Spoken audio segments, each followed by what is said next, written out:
Moi, j'ai été assez étonné à Montluc, à la période où j'étais, il y avait 5 ou 6 personnes qui venaient d'un lieu spécifique de la région qui était Forêton. Forêton. Et donc, c'est là où j'ai commencé à connaître.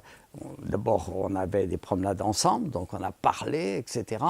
Et c'était des gars qui étaient quand même, qui étaient dans une situation extrêmement difficile et qui décrivaient les conditions de vie à Forêton de manière assez rude et une attitude dégradée à leur égard extrêmement violente et puis humiliante sur toute une série de choses.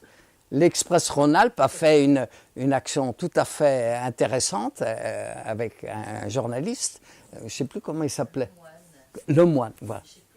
Voilà, Le Moine. Et Le Moine, je l'avais rencontré, il avait été intéressé, et on avait été à Éton, et il me dit, mais comment on peut faire pour voir quelque chose? Et pour voir quelque chose, il fallait monter dans le clocher de l'église. Et si vous regardez l'article qu'il a publié à cette époque-là, il y a des photos d'Éton qui sont prises du haut du clocher de l'église. Et donc, le curé, il nous a vus, il n'a rien dit. Mais quand le moine a dit qu'il était journaliste, la gendarmerie est arrivée en disant « Mais qu'est-ce que vous faites ici? Vous savez, enfin, il a été questionné sur les raisons d'être de sa présence à Éton et dans le clocher de l'église pour prendre la photo. » Donc voilà, et ça a donné de l'audience à ces questions-là.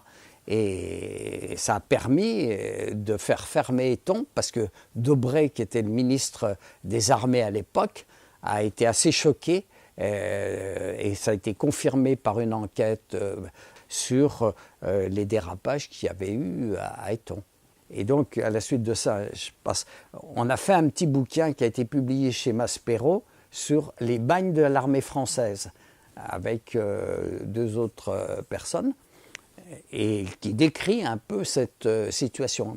Je me souviens toujours le voisin de ma cellule, qui était un gars qui avait avalé une fourchette et qui venait de Forêton, qui était d'origine italienne, et il ne savait pas lire le français.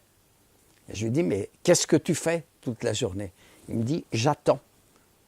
Et il a été condamné à 10 mois de prison à l'époque, et ensuite de retourner à Forêton.